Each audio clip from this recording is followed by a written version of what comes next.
Good morning fighters, welcome to Dhairyam institute.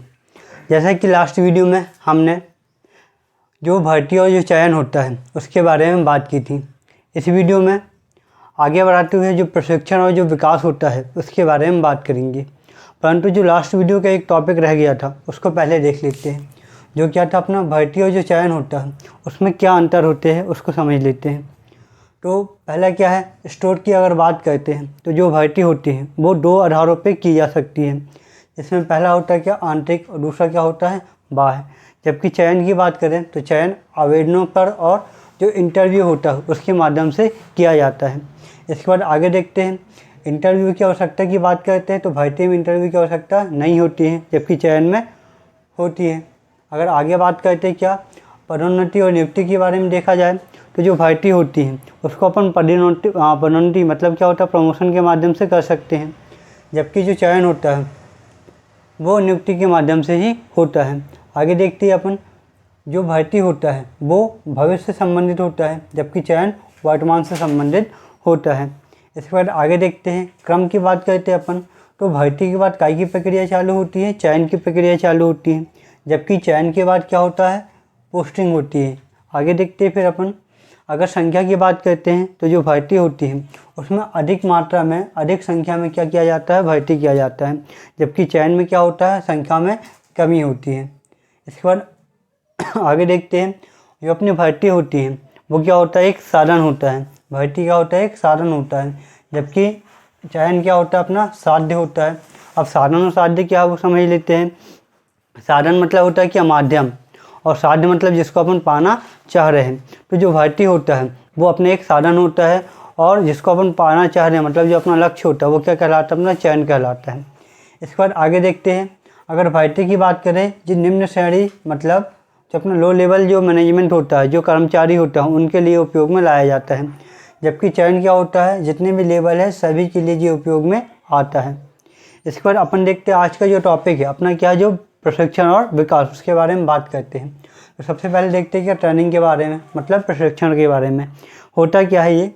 तो इसमें कार्यों में विशिष्टता हेतु प्रदान करने वाली शिक्षा को शामिल किया जाता है।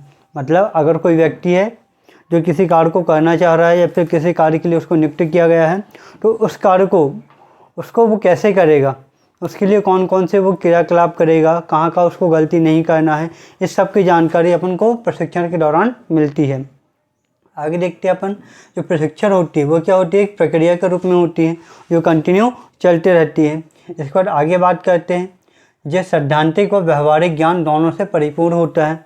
मतलब प्रशिक्षण में व्यवहारिक ज्ञान को भी शामिल किया जाता है और सैद्धांतिक ज्ञानों को भी शामिल किया जाता है। फिर आगे देखते हैं, विनियोग होता है। ये क्या होता है, एक मानने से विनियोग होता है। अब विनियोग क्यों बोला जाता है, क्योंकि जो अपने बोल सकते हैं क्या, कर्मचारी होते हैं, जो अपनी नियोक्ता के जो कर्मचारी होते हैं वो कर्मचारी के ऊपर क्या कर रहा है, नियोक्ता पैसे इन्वेस्ट कर रहा है, काय के माध्यम से, प्रशिक्षण के माध्यम से। और इसी प्रशिक्षण के माध्यम से क्या होता है, उनको बाद में बेनिफिट होता है। इसलिए बोला जाता है जो प्रशिक्षण होता है वो क्या होता है, विनियोग होता है, इन्वेस्टमेंट होता है।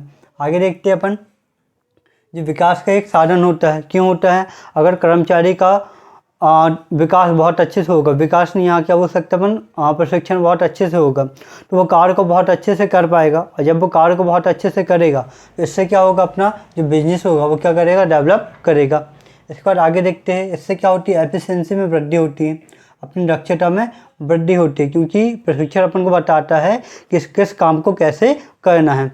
इसके बाद आगे देखते हैं अपन, जो प्रशिक्षण होता है उसमें कौन कौन सी विधियों को शामिल किया जाता है। तो सबसे पहले आती क्या, प्रवेशात्मक विधियाँ। इसमें क्या होता है, जब जो व्यक्ति को नियुक्त किया जाता है तो नियुक्त करते समय जो कंपनी के रूल्स रहते हैं, रेगुलेशन रहते हैं, उनके कार्य करने का जो तरीका रहता है, उन सबको समझाने की प्रक्रिया को अपन क्या बोलते हैं, प्रवेशात्मक प्रशिक्षण बोला जाता है।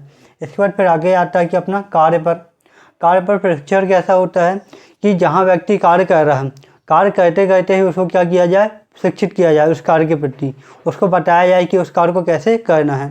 इसके बाद आता है क्या, कार्य बदली। जो कार्य बदली होता है वो स्टेबल नहीं रहता। मतलब अगर कोई व्यक्ति एक पर्टिकुलर काम को सीख गया है, अब उस काम को वो छोड़ के दूसरे काम की जो शिक्षा लेता है वो अपने कार्य बदली प्रशिक्षण के अंतर्गत आती है। इसके बाद अगला देखते हैं अपन क्या, शिक्षार्थी या फिर अप्रेंटिस के रूप में इसमें क्या होता है, इसमें जो व्यक्ति रहता है वो किसी इंस्टीट्यूट के माध्यम से क्या करता है, शिक्षा लेता है। परंतु यहाँ पैसे की बात नहीं हो रही है।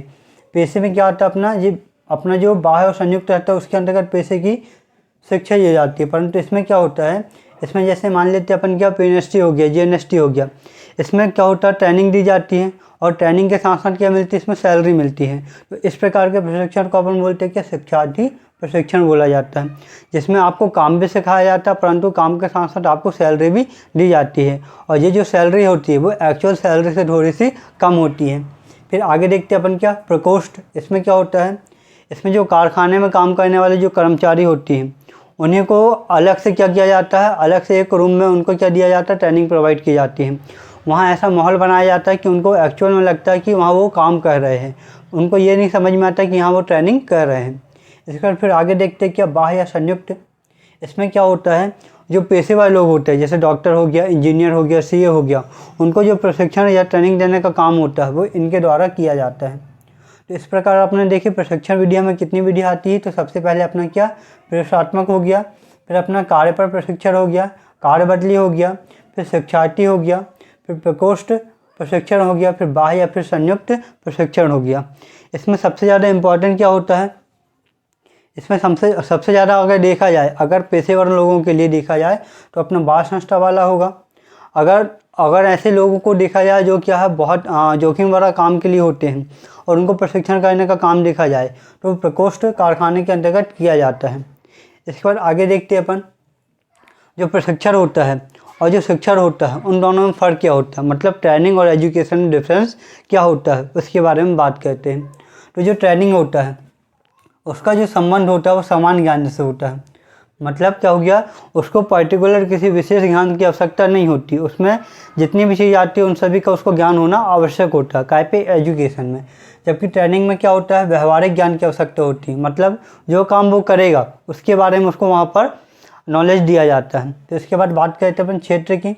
तो शिक्षण या फिर एजुकेशन कैसा होता है, अपना व्यापक रूप होता है, जबकि ट्रेनिंग क्या होता है, सूक्ष्म होता है। क्यों, क्योंकि शिक्षण में मतलब अपन बोल सकते हैं ABCD 4 काम आते हैं, इन चारों को उसको करना पड़ेगा, शिक्षण के माध्यम से सीखना पड़ेगा।